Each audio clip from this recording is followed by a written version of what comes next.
नमस्कार, आपका power of books channel में स्वागत है।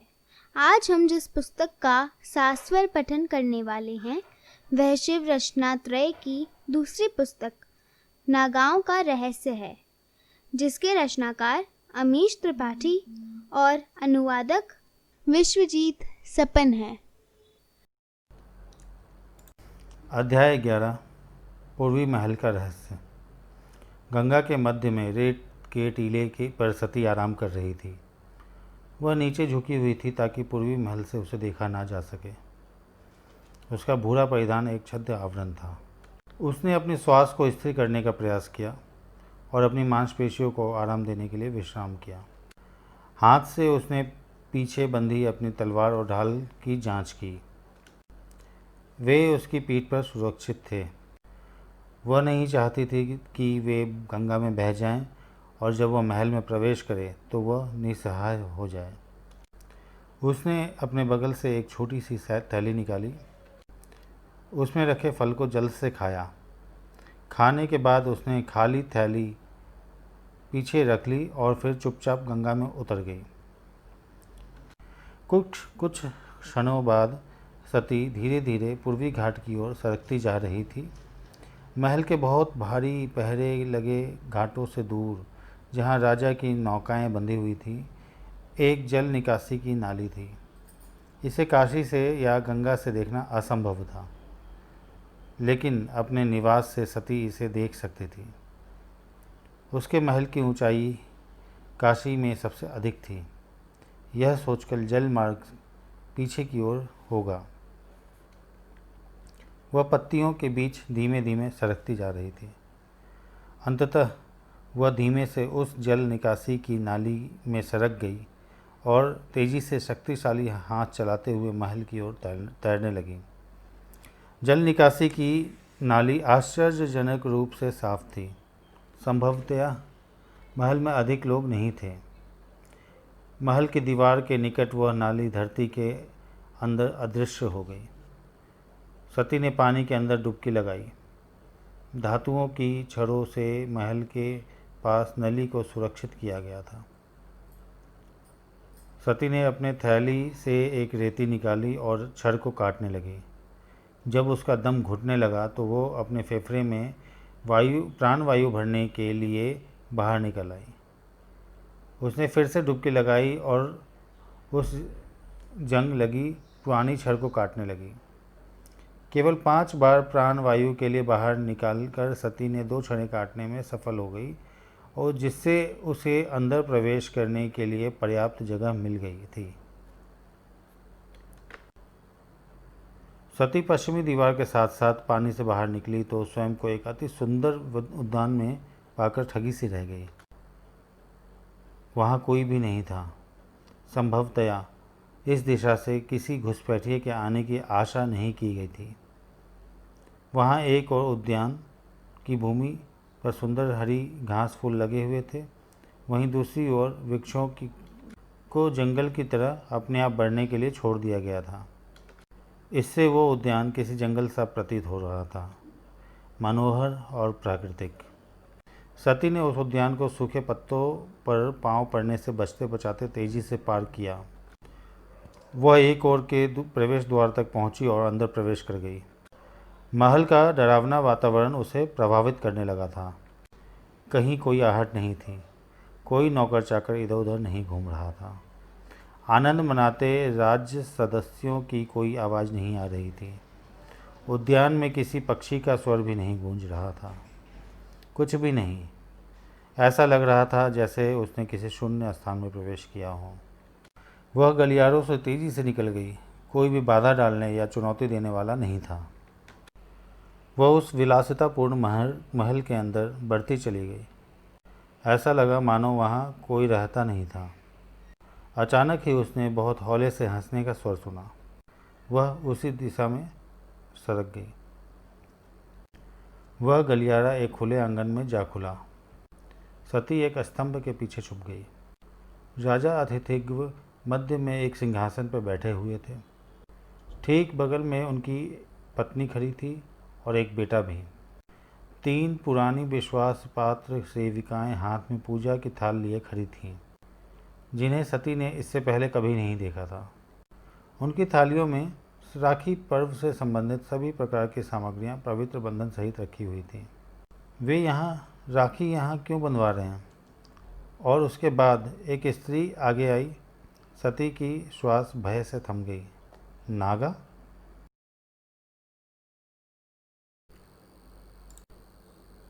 पांचों जहाज का समस्त चालक दल पतन और जहाज के दाएं भाग में खड़ा हुआ था। वे सारा कार्यक्रम विस्मय एवं आश्चर्य से देख रहे थे। शिव के लोग ब्रंगा के द्वारों को देखकर बिल्कुल अचंभित थे।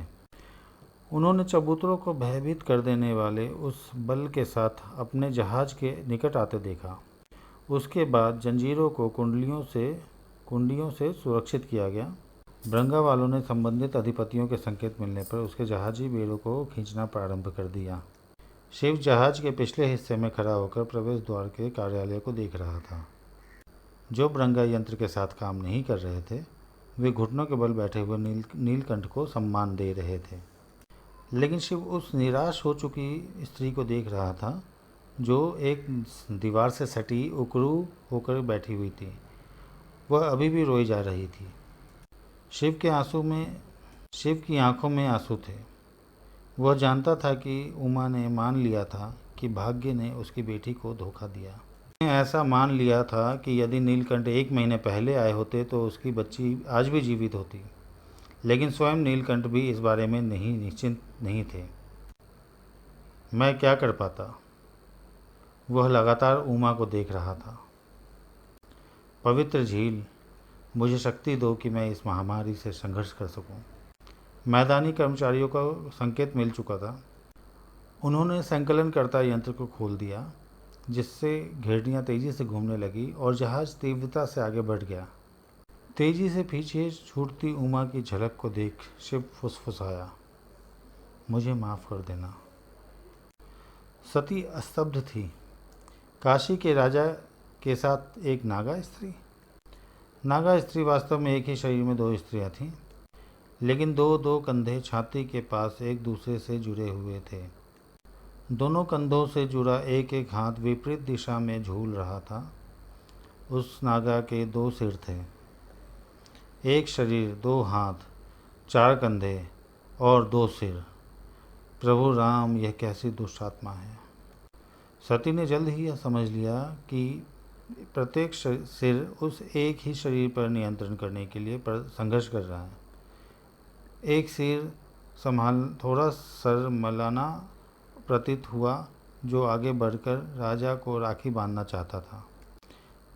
दूसरा शरीर चंचल और शरारती था, जो अपने भाई के साथ मस्खरी करना चाहता था और शरीर को पीछे की ओर खींच रहा था। माया, अतिथिज्ञ ने कहा, मस्खरी करना बंद करो और मेरी कलाई पर राखी बांध दो। वह शरारती सिर हंसा और अपने भाई की इच्छा की मान रखने के लिए अपने शरीर को आदेश दिया। अतिथिज्ञ ने बड़े गर्व से बंदी राखी अपनी पत्नी और बेटे को दिखाई। उसके बाद उसने पास में खड़ी एक सेविका की थाली से कुछ मिठाइयाँ उठाई और अपनी बहन को दे दी। उसके बाद एक तलवार के साथ एक अन्य सेविका सामने आई। अतिथिज्ञ ने शरारती बहन को देखा और उसकी तलवार उसे दे दी। अच्छी तरह से अभ्यास करो, तुम में सचमुच सुधार हो रहा है। सेविका ने उसके बाद राजा को एक वीणा दी, जो एक प्रकार का तार वाद्य है। अतिथिज्ञ ने दूसरी बहन की ओर देखा और उसे वाद्य दे दिया। तुम्हें बजाते हुए देखना मुझे अच्छा लगता है। हाथ असमंजस में दिखे कि हर किस उपहार को पकड़े और किसे नहीं। अब उपहारों पर और उनके उपयोग पर झगड़ा मत करो। इन दोनों के लिए दिन में समय बांट लो। ठीक उसी समय एक सेविका ने सती को देख लिया। वह जोर से चिल्ला पड़ी। सती ने तत्काल ही अपनी तलवार बाहर निकाल ली। माया ने भी वैसा ही किया, लेकिन उसके दोनों सर एक मत नहीं हो पा रहे थे। वह स्वयं भी हिचकिचा रही थी। अंततः सीधा सिर जीत गया। वह अपने भाई के पीछे जाकर छुप गई। अतिथिग्व ने की पत्नी और उसका बेटा अपनी जगह पर जमे रहे। उधर अतिथिग्व सती को गहरी दृष्टि से घूर रहे थे। उनकी आंखें निडर थीं और हाथ अपनी बहन को सुरक्षात्मक घेरे में लिए हुए थे। महाराज, सती ने कहा, इसका क्या अर्थ है? मैं मात्र अपनी बहन से राखी बंधवा रहा हूँ देवी, अतिथिग्व ने कहा। आप एक नागा को शरण दे रहे हैं। आप अपने लोगों से यह छुपा रहे हैं। यह गलत है। यह मेरी बहन है देवी, किंतु वह एक नागा है। मैं परवाह नहीं करता। मैं केवल इतना ही जानता हूँ कि वह मेरी बहन है। उसकी रक्षा करना मेरा कर्तव्य है, किंतु उसे नागा देश में होना चाहिए। उसे उन राक्षसों के साथ क्यों होना चाहिए? प्रभु रुद्र इसकी अवश्य अनुमति नहीं देते। प्रभु रुद्र ने कहा था कि एक व्यक्ति को उसके कर्म से पहचाना जाना चाहिए, ना कि उसके रूप से। सती चुप रही, परेशान। माया अचानक ही आगे बढ़ी। उसका आक्रामक व्यक्तित्व सामने आ गया। सरल मना व्यक्तित्व शरीर को पीछे की ओर खींचने में संघर्ष करता प्रतीत हो रहा था। मुझे जाने दो, आक्रामक सिर ने कहा।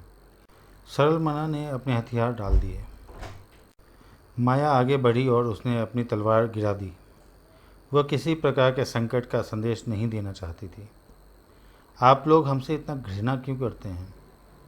उस नागा के आक्रामक सिर ने पूछा। सती अचंभित खड़ी थी। मैं तुमसे घृणा नहीं करती। मैं मात्र इतना कह सकती थी कि उन नियमों के पालन होने चाहिए। सच में? तो जो नियम हजारों साल पहले किसी दूसरे देश में उन लोगों ने बनाए जो हमें नहीं जानते हैं या हमारी परिस्थितियों को, वे हमारे जीवन के प्रत्येक पहलू पर लागू होंगी? सती चुप रही। आप सोचती हैं कि प्रभु राम इसे ऐसे पसंद करते? प्रभु राम ने अपने अनुयायियों को नियमों का पालन करने का आदेश दिया था। उन्होंने यह भी कहा था कि नियम पत्थर पर बनी लकीर नहीं है। एक समान एवं स्थिर समाज के लिए उनकी रचना की जाती है। लेकिन यदि नियम स्वयं ही अन्याय का कारण बने तो आप प्रभु राम का अनुसरण कैसे करेंगी? उनका पालन करके या उनका उल्लंघन करके? सती के पास कोई उत्तर नहीं था। भाई ने प्रभु नीलकंठ और आपके बारे में बहुत कुछ बताया है, माया ने कहा। आप भी तो विकर्म हैं। सती तन गई। मैंने उन नियमों के पालन किए हैं जब तक वे लागू थे, और विक्रम कानून क्यों बदले गए? शिव ने उन्हें मेरे लिए नहीं बदला। आप जो चाहते हैं उस पर विश्वास करें, लेकिन कानून के बदलाव ने आपकी भी सहायता की है ना? सती चुप रही, परेशान। माया ने कहना जारी रखा। मैंने नीलकंठ के बारे में बहुत सी कहानियाँ सुनी हैं। मैं आपको बताती हूँ कि उन्होंने इसे क्यों बदला था।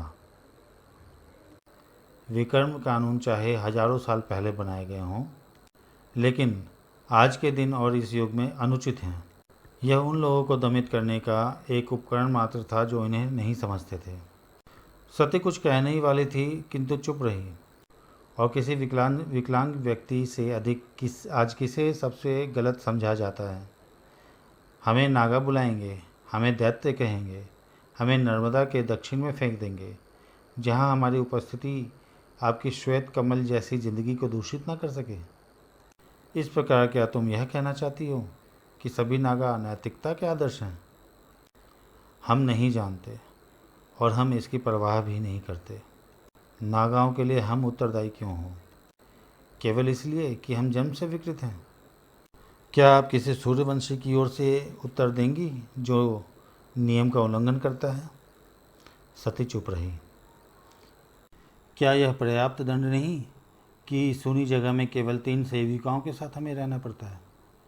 हमारे जीवन में एकमात्र सुखद क्षण हमारे भाई का कभी कभार यहाँ आना होता है। इससे अधिक हमें और क्या दंड देना चाहती हैं? और क्या आप कृपा कर सकती हैं मुझे इसकी व्याख्या करेंगी कि हमें किस लिए दंडित किया जा रहा है? अचानक ऐसा लगा कि सरल मना दृढ़ निश्चयी हो गई थी और माया अचानक ही अतिथि के पीछे छुप गई। अतिथिज्ञ ने झुककर कहा, कृपया करें देवी सती, मैं आपसे विनती करता हूँ, कृपया किसी को इस बारे में न बताएं। सती शांत बनी रही। वह मेरी बहन है, अतिथिज्ञ ने अनुनय किया। मेरे पिता ने मरते समय मुझसे सौगंध ली थी कि मैं इसकी रक्षा करूंगा। मैं अपना वचन नहीं तोड़ सकता। सती ने माया को देखा और उसके बाद अतिथिज्ञ को। आज पहली बार उसको एक नागा के विचार से सामना हुआ था।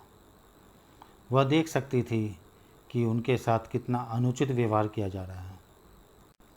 मैं उससे स्नेह करता हूँ, अतिथिज्ञ ने कहा, कृपा करें। मैं वचन देती हूँ, मैं चुप रहूँगी। क्या आप प्रभु राम के नाम पर वचन दे सकती हैं देवी? सती ने अपनी त्योड़ी चढ़ा ली।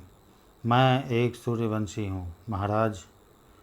हम अपनी प्रतिज्ञा कभी भी भंग नहीं करते और हम से जो भी करते हैं वह प्रभु राम के नाम पर ही करते हैं।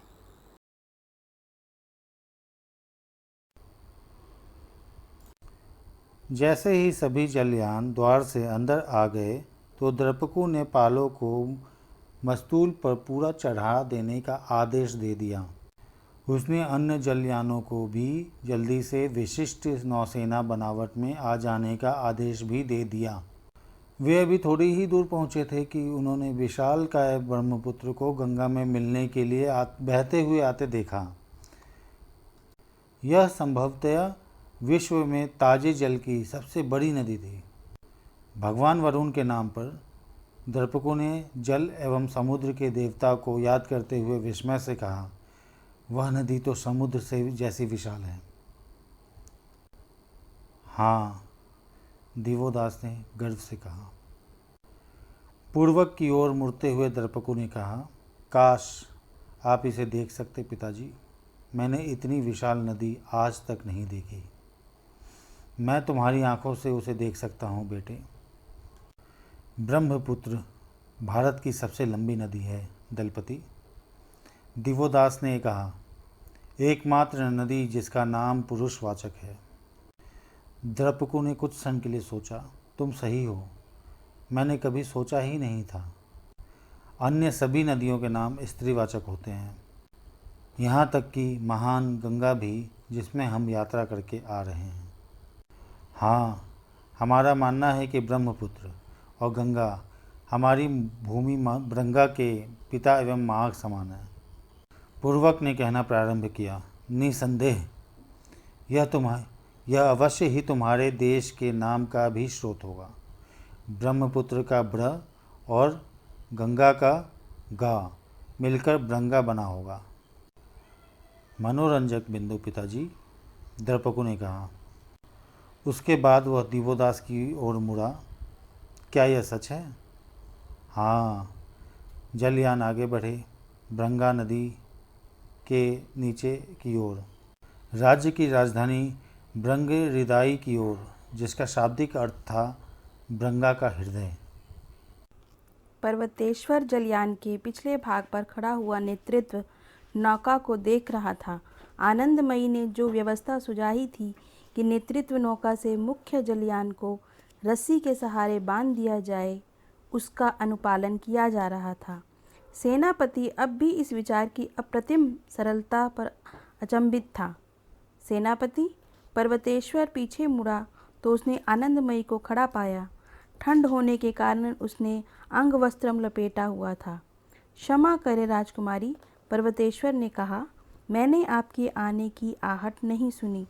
कोई बात नहीं, आनंदमयी ने हल्के से मुस्कुराते हुए कहा, मेरी आहट बहुत हल्की है ना? पर्वतेश्वर ने सहमति से सिर हिलाया। वह कुछ कहना चाहता था लेकिन हिचकिचाया। आप क्या कहना चाहते हैं सेनापति? राजकुमारी, पर्वतेश्वर ने कहा, आपके साथ द्वंद्व युद्ध करने का निवेदन का मेरा आशय आपका अनादर करना नहीं था। मेलुहा में यह मैत्री का एक प्रकार है। मैत्री? आप हमारे संबंध को बहुत ही उबाऊ बना दे रहे हैं सेनापति। पर्वतेश्वर शांत बना रहा। ऐसा है कि यदि आपने मुझे अपना मित्र कहा है तो, आनंदमयी ने कहा, संभवतया आप एक प्रश्न का उत्तर दे सकते हैं। निसंदेह आपने आजीवन अविवाहित रहने की प्रतिज्ञा क्यों ली थी? वह एक लंबी कहानी है राजकुमारी। आपकी बातें सुनने के लिए मेरे पास बहुत समय है। 250 साल से भी पहले की बात है। मेलुहा के कुलीन वर्ग ने श्री राम की विधि में परिवर्तन के लिए मतदान किया था। इसमें गलत ही क्या है? मैंने सोचा था कि श्री राम ने कहा था कि न्याय के उद्देश्य के लिए उनकी विधि को बदला जा सकता है। हाँ, उन्होंने ऐसा कहा था, लेकिन यह परिवर्तन किसी प्रकार के न्याय के लिए नहीं था। आप मेलुहा के बच्चों के प्रबंधन में मयका व्यवस्था के बारे में जानती हैं ना? हाँ, आनंदमयी ने कहा। एक माँ कैसे अपने बच्चे का आत्मसमर्पण कर सकती थी, जिसे दोबारा देखने का कोई अवसर नहीं था? यह उसकी समझ में नहीं आया था। लेकिन वह पर्वतेश्वर के साथ तर्क वितर्क में नहीं पड़ना चाहती थी। तो फिर उसमें क्या परिवर्तन किया गया? मयका व्यवस्था को शिथिल कर दिया गया ताकि कुलीन वर्ग के बच्चों को मयका नहीं जाना पड़े। उन्हें अलग से रखा जाता और उनकी देखभाल की जाती। जब वे 16 साल के हो जाते तो उन्हें उनके जन्म देने वाले माता पिता को वापस कर दिया जाता। और आम लोगों के बच्चों के बारे में क्या होता? वे इस शिथिलता में हिस्सेदार नहीं थे। यह तो उचित नहीं था। बिल्कुल सही। और मेरे दादा श्री सत्यध्वज ने भी यही सोचा था। शिथिलता होना कोई गलत बात नहीं थी, लेकिन श्री राम का जो अपरिवर्तनीय नियम था वह था कि नियम सबके लिए समान होना चाहिए। कुलीन वर्ग एवं आम जनता के लिए अलग अलग प्रकार के नियम नहीं होने चाहिए। वह गलत था। मैं सहमत हूँ, लेकिन क्या आपके पितामह इस बदलाव का विरोध नहीं किया? उन्होंने किया, लेकिन वे एकमात्र इसका विरोध करने वाले व्यक्ति थे। इसलिए बदलाव उनके विरोध के बावजूद भी स्वीकार कर लिया गया। यह तो बहुत बुरा हुआ।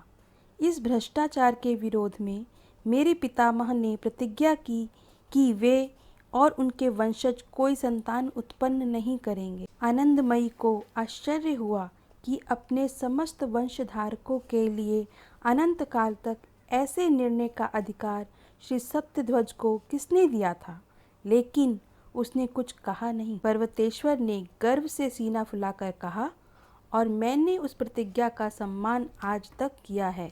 आनंदमयी ने गहरी श्वास ली और नदी के तट की ओर घूम गई। उसका ध्यान घने जंगलों की ओर था। पर्वतेश्वर भी ब्रंगा नदी को देखने के लिए मुड़ा। कीचड़ के कारण नदी का प्रवाह कम था। जीवन कैसे काम करता है, यह बड़ा ही विचित्र है। पर्वतेश्वर की ओर बिना मुड़े आनंदमयी ने कहा। एक नेक व्यक्ति 250 साल से भी अधिक पहले किसी विदेशी भूमि में अन्याय का विरोध करते हैं। आज वही विरोध मेरे लिए अन्याय का कारण। पर्वतेश्वर क्षण भर के लिए आनंदमयी की ओर मुड़ा। उसने आनंदमयी के अति सुंदर मुखड़े को ध्यान से देखा। पर्वतेश्वर के चेहरे पर हल्की सी मुस्कान थी। फिर उसने अपना सिर हिलाया और नदी की ओर पुनः मुड़ गया।